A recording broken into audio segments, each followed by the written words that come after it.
I'm your host Srinivas, and today to celebrate the India's fabulous test win at Oval, we are joined by Abhinav, who is lawyer by profession and sports lover at heart. If you are on cricket Twitter, this man needs no introduction. Welcome to the show, Abhinav. Pleasure to be here, Srinivas. Have heard so many episodes of the Gully Cricket to Bouncy Wicket podcast before, and I mean, always love the interactions you've had with all your guests. So yes, privileged and honored to be here. Thank you. And you are a lawyer, and we don't often get a chance to speak to lawyers. So tell us how pandemic has really affected your profession. I mean, it has affected us. It's affected every profession in every Right. sort of manner possible. I mean, for us, for the lawyers who are into litigation like me, uh, the courts are going to the courts is basically what a lot of our work is involved into. But due to the pandemic, that changed completely. So a lot of things went virtual. A lot of the filings and everything went completely virtual. You had to do a lot of the filings and stuff. So hearings went on video conferencing. Court hearings started going on video conferencing. A lot of the cases and the judiciary only could take up so many matters on video conferencing. I mean, with all the technical glitches, they were also trying to adapt with the pandemic. So I mean, it's been hard for everyone. I mean, a lot of the lawyers, especially who depend on the courts for their daily existence and all, their living has been harmed by the pandemic. I mean, with the cases not coming in, clients not coming in, it has hurt everyone. I mean, in our fraternity. I mean, and that goes for every other fraternity. Everyone's taken a hit in some way or the other by this pandemic. Yeah, actually, frankly, I have never visited a court, so I'm sure many people would not have visited a court. What I know is what we see in serials these days, in web series. Like there will be a lot of people sitting outside the court with a type machine or a computer, and doing this typing. Like, is that how it works? I mean, if it is, They are there. They have a separate area. I mean, the notaries and the typists have a separate area over there. I mean, especially if you want some basic paperwork like stamp papers and also or getting some sort of an agreement notarized by somebody. So a lot of those notaries do that. But a lot of I mean, what we've seen of what courts do. I mean, how trials work. I mean, it's been fictionalized to such a ridiculous extent that I can't even. I've lost words to describe to express my anger at how unrealistic a lot of the portrayal of lawyers and the courts have been in various films and web series. I mean, okay. A lot of the order tariq pe tariq stuff doesn't happen in courts. I mean, it's been over dramatized and over fictionalized to such an extent that I mean, as lawyers, as a lawyer now, I feel this. So I mean, it turns me off seeing all that kind of stuff. It's a lot more. It is a lot more sedate. I mean, a lot more procedural. In its happening. So I mean, it's very different. I mean, and people should. I mean, for a lot of people, I mean, it's always better to stay off the courts. I mean, so that because the time you have to visit courts, I mean, it can often become. It is often an issue where you're probably stuck with something and you need the court of law to try and help resolve that. So without any further delay, let's get into the match because it's such a fabulous match, and it's been like what exactly 50 years after India winning the Oval Test match and winning the Yes. first Test match and first series on England soil. Yes. And that Test match was like almost 40 years after India made their debut into Test cricket, right? Yes. Yes. And then now 50 years later, India winning, at Oval again. It's amazing. Like, I don't know about you, but yesterday I couldn't sleep, immediately after the match. I was an early sleeper, but these days for the match, I was, following the match and sleeping at 11:30 and all. But yesterday was not one such day. Like the adrenal rush was so much that I couldn't sleep immediately. So what were your thoughts or your feelings after the match, Abhinav? It's it was hard for me to process what happened because it just happened in a flash. I Right. mean, because till the time lunch, it was lunch. I mean, I was on my way back from work. So at 1:31 for 2, I think it was at lunch. I felt that Yeah. England might have a chance that they might just stonewall and force a draw because it Right. was quite clear that they were not really in the mood to go for the chase unless until something really drastic happened. Yeah. I- But in second section, I don't know what happened. Suddenly,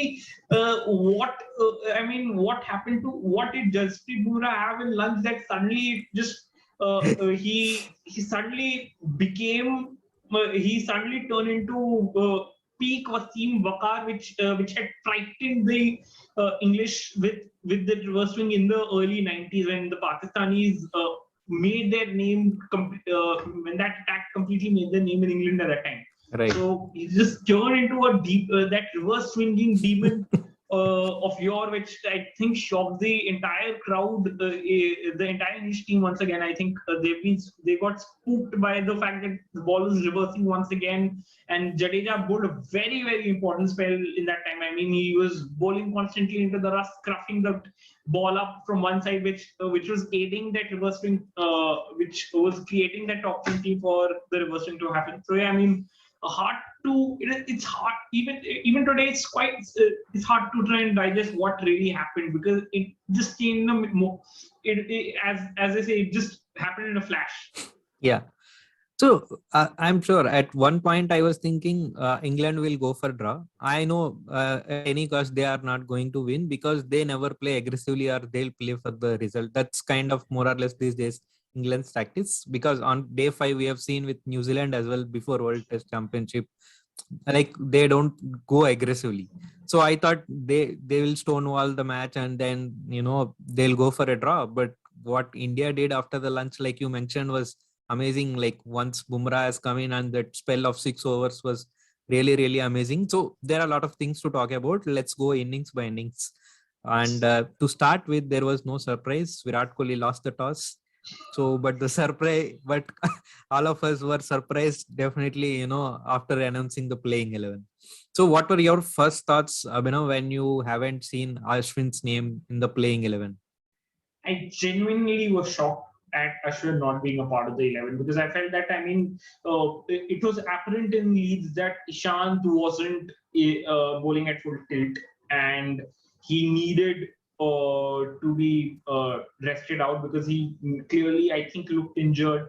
Shami had bowled with a lot of firepower in the first 3 tests, didn't exactly bowl well in Leeds as well, and he probably needed a bit of resting. I felt that there might have been a chance that Ashwin could have been given an uh, possible include. They could have gone in for Ravichandran and Ashwin, but I think they felt that they needed somebody who could control somebody with a little more experience than Siraj to be able to pair up with Jasprit Bumrah as the senior pacer in the side. So I think that is why Umeshyadav came in, and of course they needed. I think Leeds just showed that it's not every day you can rely on for genuine number 11s to try and bail you out from a tricky situation like Shami and Bumrah did at Lords. So I think that is why it just became they had to try and make and because Kohli, I think after that World Test Championship defeat, kind of felt that England, you have to probably attack with four pacers. So I think that is why Shardul Thakur just got a recall because I think they needed somebody a little more recognized with the bat at number 8 to try and salvage them, and how we needed him. So I think we are right now speaking in the, benefit of hindsight. But really, when we look at the beginning of the match, even I've posted on Twitter that Virat Kohli will have a lot of explaining to do if India loses this match, right? True. Because the entire discussion would have been different today in the entire India or yesterday or Twitter, everything. People would have, last team completely. I mean, it's good that they can. It's good that one way looking at them backing their players. At the same time, I don't know whether you are surprised. I was a little surprised with Rahane being, in the team. I thought, especially when team lost the previous test match because of batting laps. So I thought, Rahane might be replaced with someone, or there will be some change in the batting order, but they went with the same top seven. So your thoughts on the other team or batting unit? I think if the batting has to be looked, I think then even Kohli hasn't done much in the series until Oval. I mean, he hadn't done anything of note before that.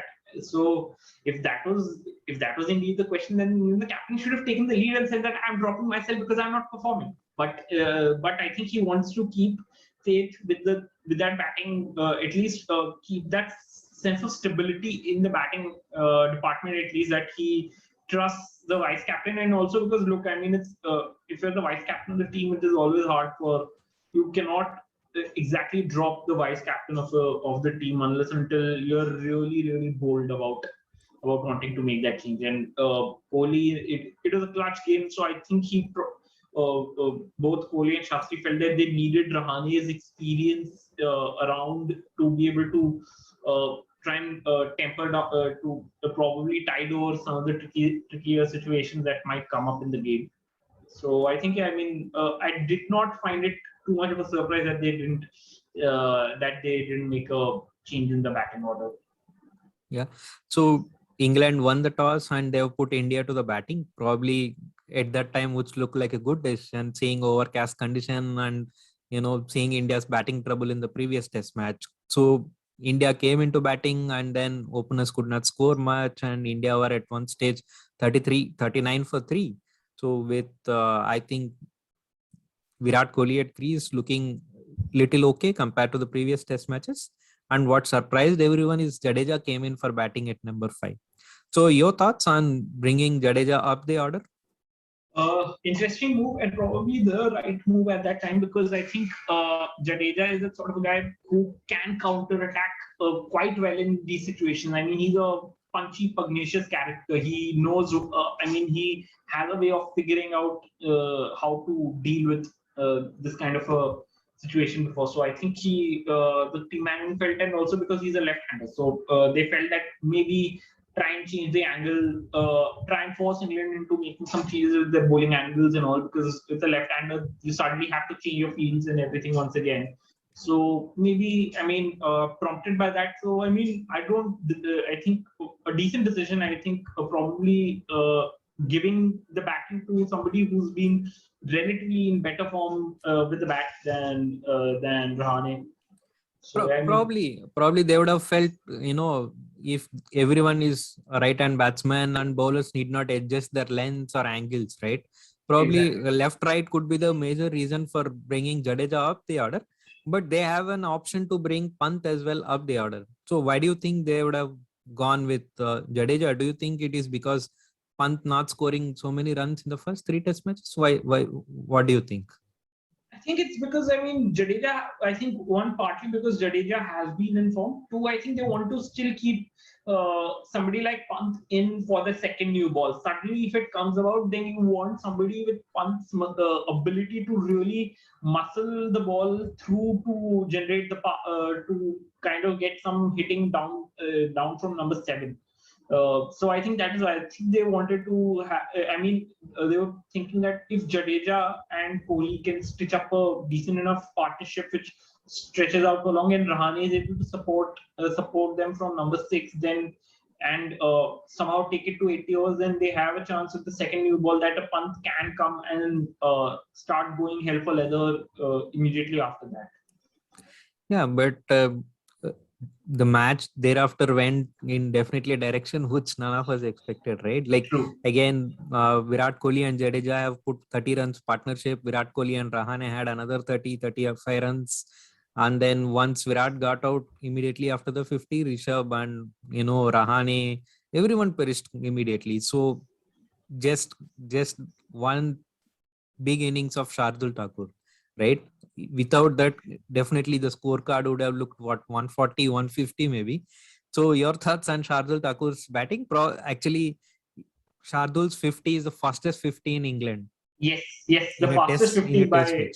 by Yeah, anyone in a test match in England. Right. It was let's just say it is one of the most glorious exhibitions of violent hitting by any lower order batsman. I'm not using the word tailender because I think in today's time there are there are very few genuine tailenders. I think a lot of Right. the bowlers are trying to develop themselves as batsmen as well, and it was one of the most glorious exhibitions of violent hitting. Like I said, the way there's something about Shardul that you just cannot resist from backing the guy. As cricket Twitter and some of my friends on Twitter will testify, I have been one of the most virulent.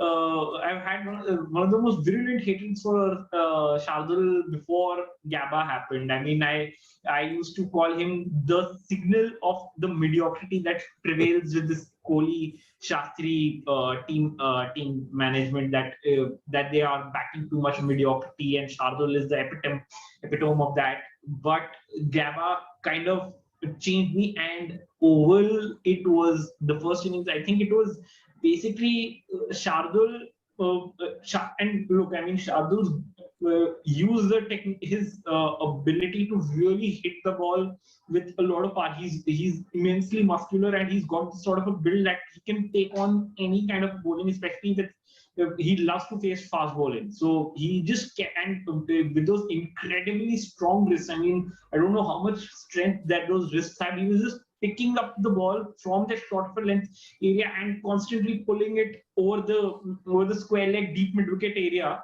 and constantly getting sixes. I think all his three sixes were aimed in that area. Went in that area, in that arc. So he outstanding innings. That kind of injected a little bit of the momentum and confidence back into the Indian team, because after the 78 being 127 for 7, it was a sure shot recipe for further disaster that had Shardul not scored that 57 or 36. Incredible. What more do you say about Lord? Lord came a little later in the game. Yeah. So because I have never expected that counter-attacking batting from Shardul. I'm sure, I'm aware that he is capable of doing that. But 127 for 7, and then you are going and counter-attacking. I really haven't expected. Probably if you look back and see now, probably I feel that's the only way that we get runs there, right? Exactly. Because you never know. We have seen that, right? Once Shardul got out, then hardly India, I think, added 2 runs or 1 run to the score. So whatever that he has added in that partnership with Umeshyadav, I think 63 runs. Only that. Once Shardul got out, I think India added only 1 run. So 7 for 7. Let's say India got all out for 140, and it makes a huge psychological difference, right? 191 is something like you are close to 200. Exactly. 140 is like another, low scoring, and then it definitely plays on minds of opening batsmen coming into the ground, right? And you can say that, as the day progresses, pitch was easing up.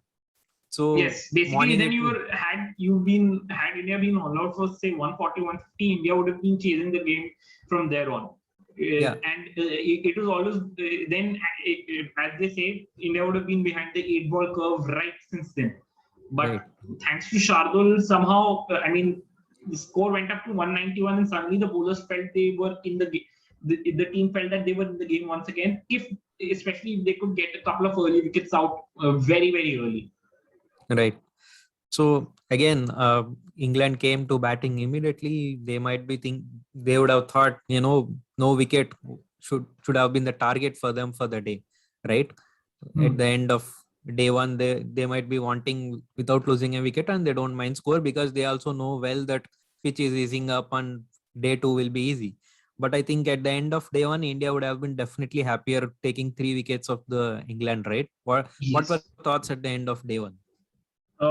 Stunned at the turnaround. Suddenly from 127 for 7 to Shardul dragging the team out of the mire, and then Jasprit Bumrah getting those 2 early wickets. I think in his first couple of overs, he had the openers sent back. So which was a very, very important thing, because it just gave India the confidence to maybe get England to put England under the pump really, really early. So it is a great opening burst from Bumrah in that Definitely, spell. definitely. He got both the openers and both. I think Hasib got out for a duck, and then Rory Burns got out for 5. And these two had some. I think I don't know whether to call it as a strategy or kind of play they play. Whether they score good runs or they score below 10. I don't know. I mean, it's hard to find both of them to score 30s, 40s, and bring up some good momentum to the team. But again, playing against India, it's good for India for now. So again, going ahead, England were at one stage 62 for 5.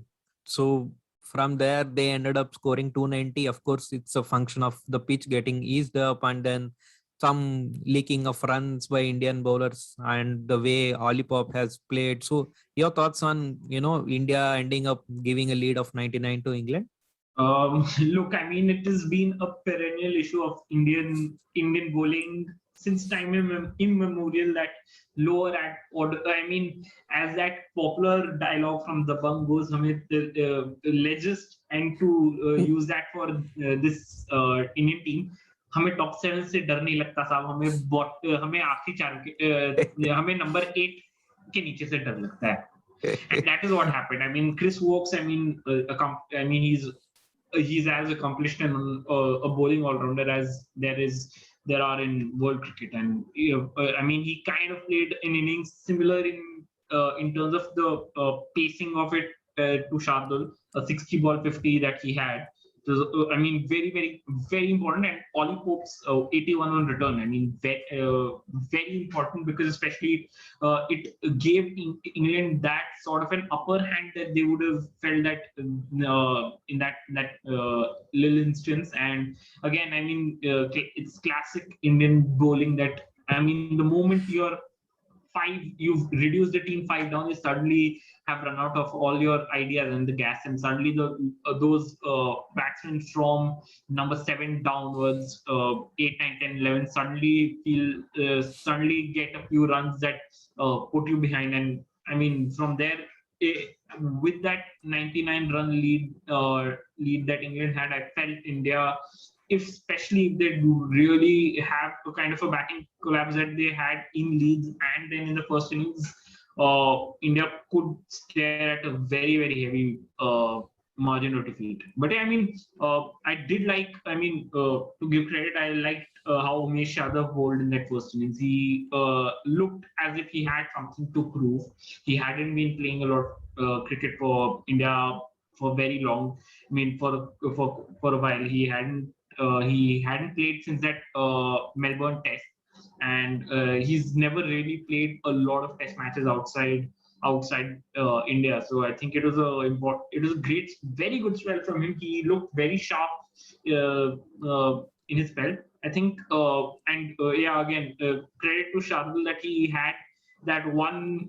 He was able to break that partnership between Pope and Vokes, that with that kind of an inducker that just got the edge of Pope and got it to, I think, crack back onto the stump. So it was a very important breakthrough from Shardul as well. But Yeah. Siraj looked a little off. I think the strain of bowling so much in the first 3 tests just kind of caught up with the guy. Definitely, I think as rightly you have mentioned about Umesh Yadav, it's not easy coming back into the 4th test of the series, and especially when his record overseas was not good, right? It's not like he's playing in India as well, and him coming in and getting those 3 wickets, especially on the pitch that is not offering much to the bowlers, right? Even day 2 pitch was flat. I mean, hardly there was any offering for the bowlers, right? I think more than the lead that India has considered 99. I think England haven't had the happiness of that, because immediately after the England innings, India came to the batting, and I think we have to appreciate the way KL Rahul and Rohit Sharma played there, right? We all know Yes. India will be getting 15-20 overs. India's target should be not losing any wickets, and then India ended the day with 43-46 runs, and now England lead has become only 50 runs. And I think this point where the opening of day 3 has come down to the place where everything lies on the Indian batting unit, right? So far the series is equal, the pitch is flat. Now it's up to Indian batsmen where they have to go and get runs and give the bowlers the chance to win the test match. I think what happened thereafter was amazing. So tell us your thoughts on Rohit Sharma's century and how India's batting went from there on. Outstanding innings. I think it was a century which was long in the making for Rohit. I think he was desperate to break that duck he had of not scoring century away from Indian shores. And I think it was outstanding innings. It set up the batting effort that India would have had later on. I mean, he looked it was pristine. He did not look in any sort of discomfort against any of the English bowlers. It's almost like he was batting on a completely different. He was batting on a highway. It was almost like that. He was just tangling the ball of in his dreams. It was a beautiful exhibition of batting from him, and around him, Pujara was batting aggressively at the start, which was a very welcome change. And I remember I was coming back from I had gone out somewhere, and on my way back, and I just felt like I to check the scorecard. I think on the third day or the fourth day when India was batting. And suddenly I saw third day when India was batting, and suddenly I saw Pujara batting on 32 of some 40 odd deliveries. I thought that what is this happening? I mean, because we've grown accustomed to seeing Pujara block, get 8 of 100 or something, 8 of 100 balls or something, and suddenly him aggressively attacking out against English bowlers. Against the bowlers, it was a welcome change, and it is crucial in kind of injecting a bit of momentum for what would happen later down, especially when India lost a bunch of wickets in the middle order. I mean, Rahane again couldn't do much with the bat, and Kohli also got a start, but again perished. Jadeja couldn't do much. Pant very mature innings from Pant. I mean, very very un-Pant-like innings. 50 of 107. It was very, his slowest, in fact. Exactly. I mean, and that's saying quite something. And then Shardul becoming Lord Shardul once again, completely. I mean, basically this test match was Shardul avenging everything that Sam Curran had inflicted against India in the 2018 tour. Right. I think so. It was Shardul single-handedly wanting to take all of India's frustrations out on England for that one single tour in that one single game, which incidentally was also being played at Sam Curran's home venue, to say to speak. Yeah, and in fact, you look at the batting by the lower order, right? Umeshyadav scored 25 runs. Bumrah scored 24 runs, and see how many balls they have faced. Exactly. Umeshyadav 25 of 23 balls. So Jasprit Bumrah 24 of 38 balls. So it was very nice to see India lower order getting runs and runs at ease, right? It's not that they're getting some edges and getting some 5-10 runs here and there. It's not like that. So absolutely. I mean, and that is very, very critical. I mean, that India was getting those lower order runs from Umesh and Bumrah. We've seen Umesh; he can hang around with a bat pretty effectively. I mean, we've seen him smoke a bunch of sixes out in India against a bunch of overseas off spinners. We've seen him do that, and Bumrah's batting has been a bit of a revelation for everybody in this entire tour, that he's been able to bat with such a resolutely straight bat that, I mean, his front foot defense was a bit of a picture, was like a picture postcard. I mean, it is absolutely in the line of the ball. His entire body, body was complete. Body and the bat was in the line with the ball. It was all aligned together. I mean, it was almost like an open, like Rahul Dravid playing a front foot defense. It was that beautiful to watch Bumrah do that. To watch somebody who before the series was a literal bunny with the bat, being able to defend the ball with such grace. Yeah, in fact, I'm really excited to see how Indian lower order will bat in the Indian conditions, because if they are batting so well in the England conditions, definitely they should trouble opposition playing at India. So keeping that aside, I think one point worth mentioning, Abhinav, if you ask me, after the second new ball has been taken, India lost 2 wickets in the very first over. I mean, there was well set Rohit Sharma and Pujara batting together, and India lost both of them, whereas Virat Kohli and Jadeja has to take that work. I think it is really worth mentioning Jadeja here, because the scorecard may say he scored 17 runs, but he has played 59 deliveries with the new ball. Means he has taken 10 overs with the new ball.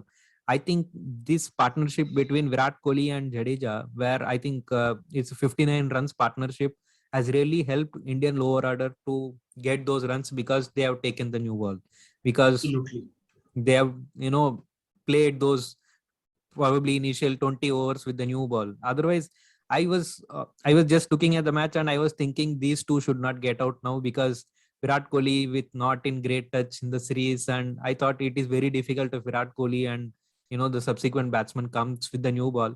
But unfortunately, the same thing happened. But I think kudos to Virat Kohli and Jadeja there for playing those 15-20 overs and making sure if they are not scoring, at least they set a platform for the lower order to score that. Absolutely, absolutely.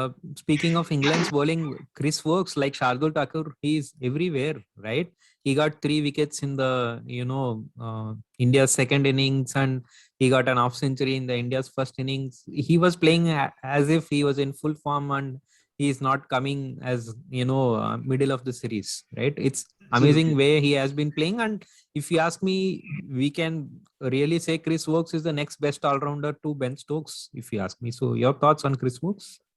Outstanding performance. I mean, Chris Wokes in English conditions in Test cricket has always been a handful. I mean, he's always managed to create some sort of an impact with the ball and with the bat, especially when he's playing Test cricket in England. I mean, his record in at-home conditions does speak volumes. I mean, he's got Test 100 against India in the 2018 series at Lords. He's got a bunch of 5 wicket hauls as well. I mean, against Pakistan and a couple of countries in these conditions. So he knows these conditions in the back of the back of his hand. And he's he's a high quality operator. I mean, we've seen him do so well for England in white ball cricket. I mean, he's their leader in the ODI. He's leader of the pace bowling attack in the ODIs. So he knows how to bowl with in all sort of conditions, and he's just used his immense experience of these conditions of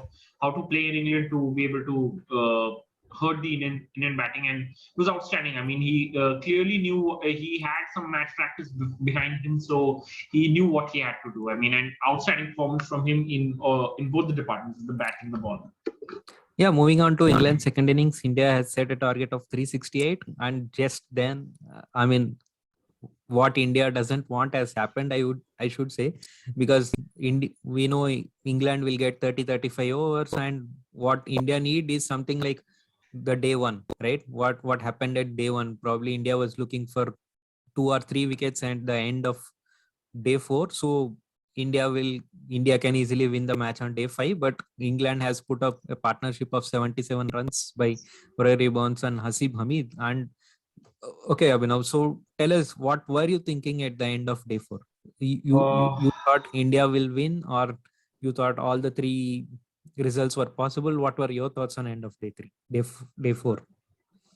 I was actually on the latter. I was thinking all results are possible, especially if England are able to get somewhere close to 80, 90 runs in the first session, and that would have probably set up without losing too many wickets. Maybe it really would have meant that India would have been under the pressure, and we know that under pressure, Kohli tends to at times become a very, very reactive captain. So I think I was scared. I mean, I genuinely felt that. I mean, at this time, 368 might actually be a doable target for England. I mean, especially if somebody is able to get stick in there for a long time, and if Root is able to play a big innings, then I think anything would be possible, because England back down to number 10. I mean, Ollie Robinson is a pretty is no mug with the bat wave. He can hold the bat pretty well as well. So I think I definitely was on the tender hopes that something England might just script something out of the ordinary. Yeah, I think at the end of day 4, in fact, I also felt all the 3 results are possible, and I thought India will back themselves because they have seen this situation. They know how to win matches from the situations like that. So at the same time, I was worried about the pitch because hardly there was anything in the pitch, and then just there was one rough which we thought Jadeja will be very, very crucial for day 5. At the same time, he has done what he was supposed to do, but Indian fast bowling unit has really taken away the thunder for him. I would say, starting with Bumrah. So your thoughts on what happened after tea? Because after lunch, I don't know what India had for at lunch, because at lunch it was like, again, it was going for draw because still Joe Root was there and he was in probably form of his lifetime. So I thought really England is going to make the match draw. So your thoughts at lunch and what happened thereafter? I was in a state of, I was not able to believe what was happening, because suddenly, I don't know what India had found in post lunch, that suddenly they were able to. There was that ball from Jadeja, which just pitched right on the edge of that rough area on outside the leg stump, and it spun like an absolute cobra out, and took the off stump, and took the top of the off stump. And I think that was when I think it kind of spooked England. Also, here's the thing. I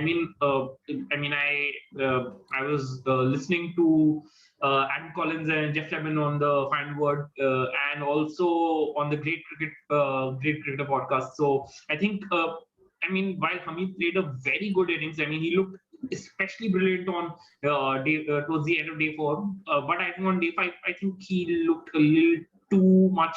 He looked a little too withdrawn into his shell. 20 of about 100 plus deliveries. It looked like he was just, and he was not really looking fluent at all. He was hardly getting things. He was hardly able to find the meters back. Not even a boundary in his take. So I think it kind of put the other batsmen also under pressure. Rory Burns couldn't really then had to try and take up a lot of the bulk of the scoring, which he could not do, and then naturally all the pressure fell on Joe Root, because Hamid was not able to get the scoreboard moving effectively, and that is also give credit. I think some very disciplined bowling by India in that first session. They kept England quiet. I think about only 54 runs came in those 27 overs of the first session, and there were the 2 wickets. So some good disciplined bowling in the first session kind of set up for that supernova which happened in the second session. And there's this outstanding article by Osman Samiuddin on ESPN Cricket Pro, which talks about that Bumrah spell. It was, probably one of the most raucously beautiful descriptions of a spell by any writer that I've seen, and I think it's a must read for anyone who wants to. It's beautiful. The way it's humorous. It's humorous, yet it is just so brilliant. He's just described that spell so beautifully. It was like Bumrah was bowling peak, had transformed himself into peak Wasim Waqar, especially peak Waqar. Because Waqar Yunus had made Surrey his second home in the county circuit in the 90s, and was and his reverse swing especially had spooked a lot of the English crowds and the players of that time out badly in the 90s. So I think it was outstanding. That delivery to Ollie Pope and Johnny Bairstow. In an era where the bats are almost where you're having superhuman sized bats, boundaries being drawn in, everything being loaded against bowlers, there is nothing more purer in cricket than to see a fast bowler come in, blow the 10 poles out of the ground Actually, with a Yorker. Bumrah haven't allowed them to settle, right? They have hardly played 2-3 balls till then. So I mean, it's hard for any batsman to expect those kind of deliveries and face those kind of deliveries, especially when they've come down and not even settled there, right? Exactly. I He was mean, not allowing them to settle. I mean, right? there was tight bowling from one end from Jadeja. He was not letting them score too many runs. He was constantly getting the ball to pitch around that rough to get the balls just a little scuffed up while so that Bumrah from the other end could come and use his ability of the reverse swing to his advantage. And there was a couple of overs that Mohammad Siraj bowled before Jasprit Bumrah was brought back into the attack, which was and it was around that time when I think like Osman Samiuddin mentioned in his article, it was around that time when it was starting to seem as if the ball was starting to reverse. That that Siraj was starting to get that tail. He was starting to get the tail. He was starting to tail that ball back in and around the batsman. And it was kind of putting them under a bit of pressure. And I think here's the thing. I think Joe Root has been in such fabulous form during this entire series, but I think there's been that bit of a issue. At times, he's been drawn a lot out towards the off stump, especially because the ball has been coming, swing away constantly, and he likes to dab the ball down to third man. He likes to play that dab down to third man to release to immediately switch strikes over. So And I think I yeah, think he has scored a lot of runs in this series itself playing that shot, right? exactly. So that was, I think, he was setting up. I think route was being set up for that. By the time Lord Shardul got the ball in his hand, but that Bumrah spell, I mean, 6 overs, 3 maidens, 2 for 6. I mean, the scorecard will never tell you the beauty of that spell. The scorecard will never be able to do justice to how beautiful, pure, and aggressive that entire passage of spell was. Passage of play was. In fact, even if you look at the bowling scorecard at the end of second innings of England, Jasprit Bumrah has bowled 22 overs, 9 maidens. He gave 27 runs. That's all. Exactly. I mean, 1.23 is the economy that he has bowled at, and he got 2 wickets, and it just opened the floodgates, right? Like, yes, India haven't allowed anyone to settle thereafter, and everything was completed. If you ask me, at the time of tea, it was only a formality, because we all know they cannot play 40-45 overs, right? Minimum overs that can be bowled, I think, after tea was around 40 odd overs. So it was really difficult. And okay, tell me this. So do you think James Anderson know that he nicked the last ball? I mean, this Nico said that there was an edge. I mean, by the time the ball passed the bat, and it was quite clear his bat was nowhere close to the pad. I mean, that could have fooled the Snickometer. So I think the decision was there for everyone to see. So I think, and look, I mean, you can't ever fault a batsman trying to review out of a desperation. We cannot definitely fault, but somehow, somewhere inside me, someone tells, like, he knows what, that he has nicked it. He may or may not. Really, we don't know what has happened, but somehow I feel he knows, because see, it's not a slight edge. Also, at the same time, he went for review immediately. Like, at very first look, I thought, he haven't nicked it, because that's how fast that he went for a review. Yes. But nevertheless, I mean, nothing has changed. And if not on that ball, probably another five balls later or 10 balls later, it is bound to happen, right? Exactly. The victory for India has been already written, and it was bound to happen. Yes, absolutely. It was. I mean, he couldn't have changed anything after. I mean, there's not much he could have done. I mean, with the Indian bowlers in that kind of form, it was impossible for him to try and to wage a lone battle out there. I mean, there's not much he could have done.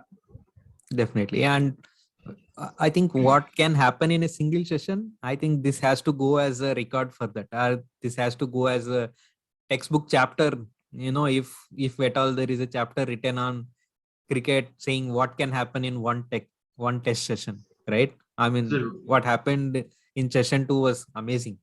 So, Abhinav, let's look forward. We have one more test match to go. Whether, of course, England and weather go hand in hand.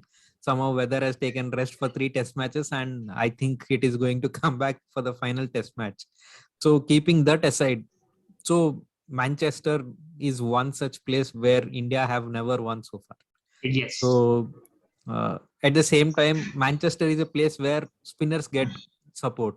So, of Yes. course, not often India actually played at Manchester. I think they have played only some 9 test matches so far in the history. So, it's not that they play very often. At the same time, it is supposed to be, India's supportive ground considering it aids spin.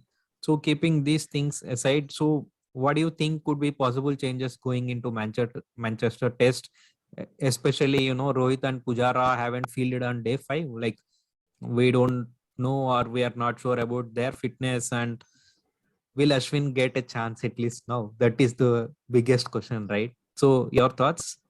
Look with the weather in Manchester. It's often been said that alongside that match, Old Trafford, Manchester. I mean, I'll just use the name Emirates Old Trafford for a reason.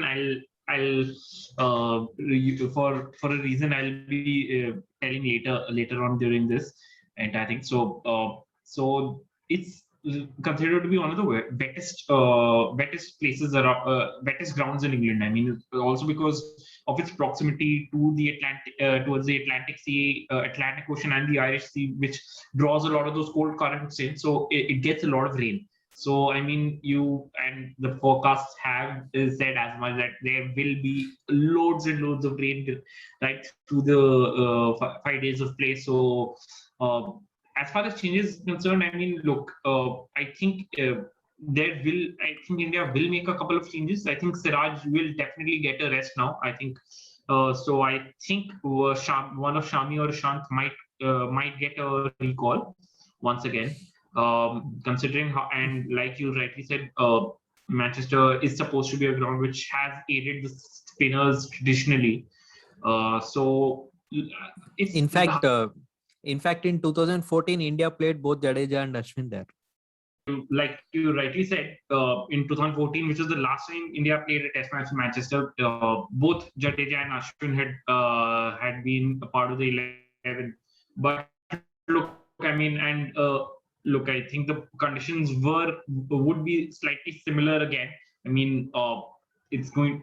Even then, there was a lot of overcast conditions, and India obviously struggled on those conditions. We saw how badly India were wrecked over there, and we also know that from our dreadful day in the semi-final World Cup semi-final a couple of years back, that it can get if it rains in Manchester, the conditions will really aid a lot of pacers. So I mean, look, the only way Jadeja, Ashwin will now fit into the 11 is if Bumrah is if the team management feels that Bumrah has to be given a bit of a breather.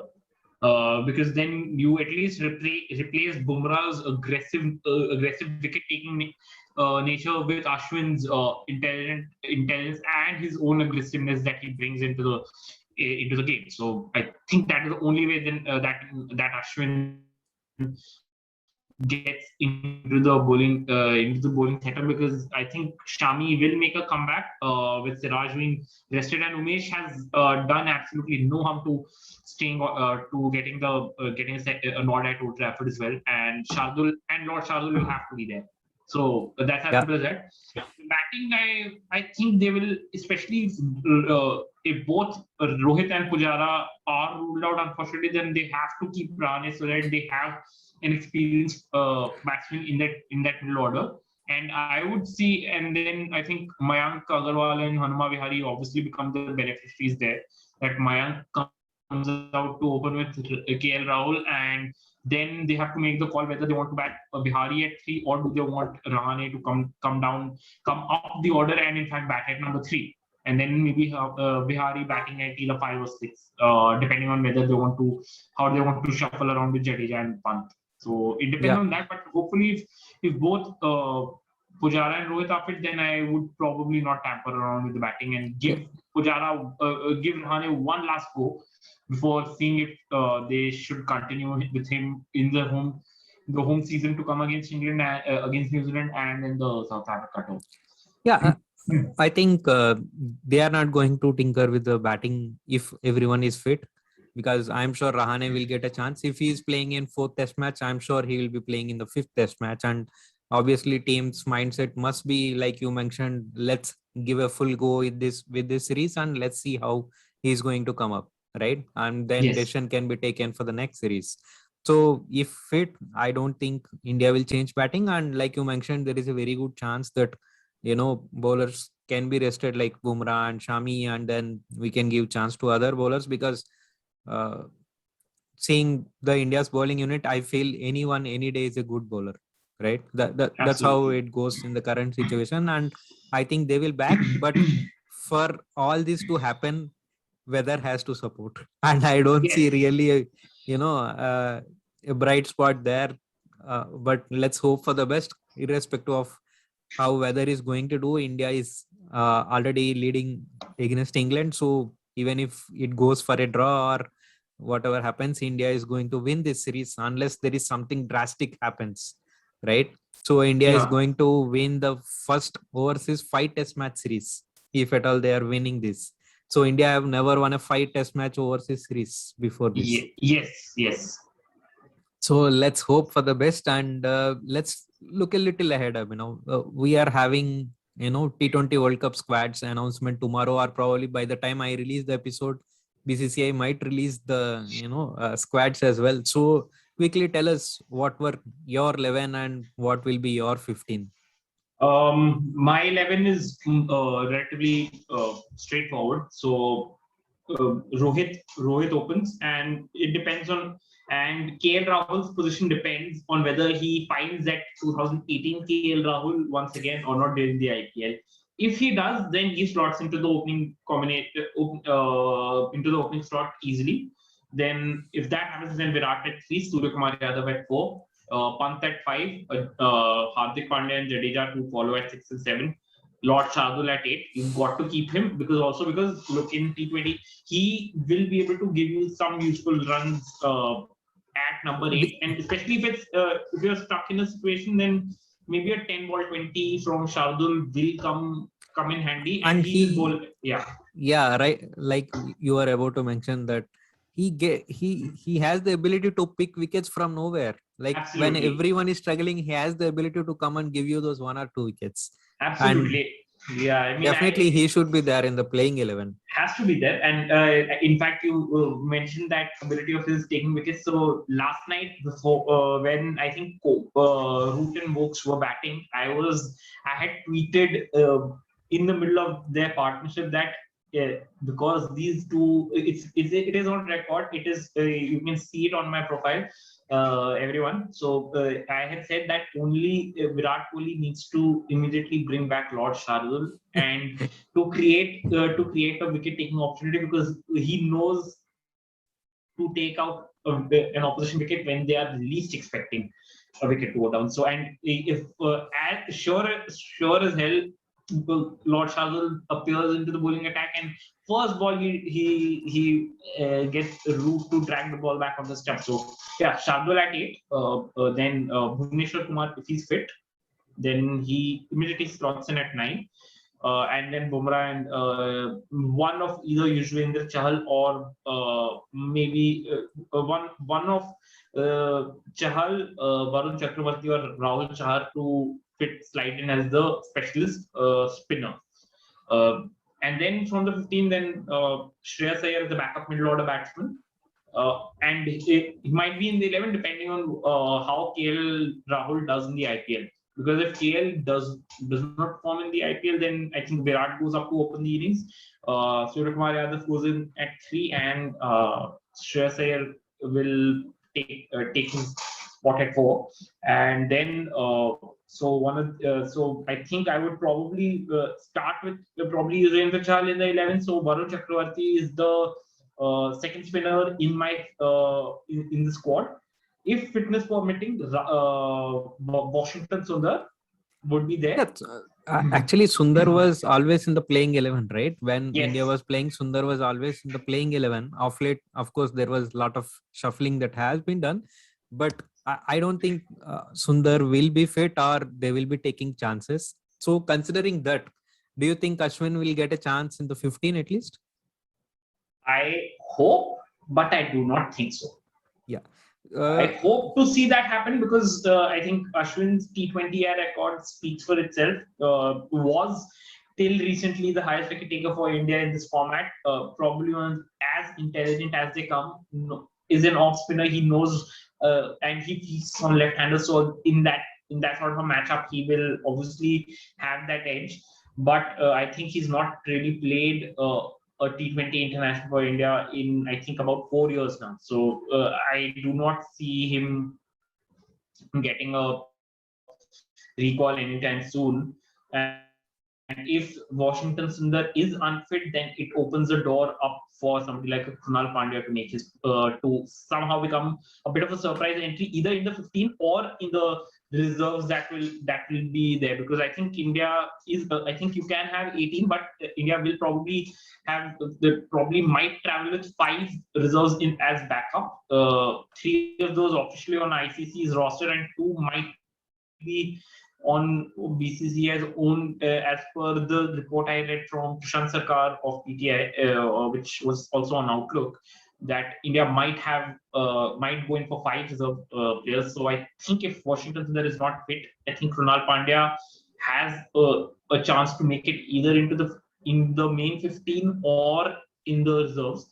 Then I'm going with the consideration that Washington Sundar might be fit. So Sundar, my reserve 4 would be Shreyas Iyer, Washington Sundar, Varun Chakravarti, and T. Natarajan. Natarajan, yeah. No, Deepak Chahar. I will have Deepak Chahar over Natarajan because because I feel India would need that like for like backup to somebody like Bhuvneshwar Kumar, and Deepak Chahar is the closest that they have. Then and because with the reserves that the 3 main reserves that I think India can take, I would say Ishan Kishan as a backup wicketkeeper / versatile opener middle order batsman. Then Rahul Chahar for sure, and T. Natarajan to give them that pace bowling option. And Prithvi Shaw and Krunal Pandya might be as my dark horse picks, that in case the 5 reserves come in, then Shaw and Pandya, Krunal make it in that side. I think India is in severe need of left-handers in the top 5, right? I think in any format, India is struggling to find a left-hander in the top 5 these days.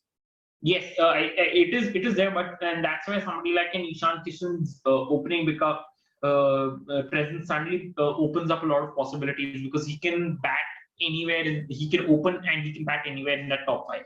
He's capable enough of doing that, and in that race for that backup wicketkeeper slot, then look, I mean, Ishan Kishan has done very well in whatever chances he's got to play for India.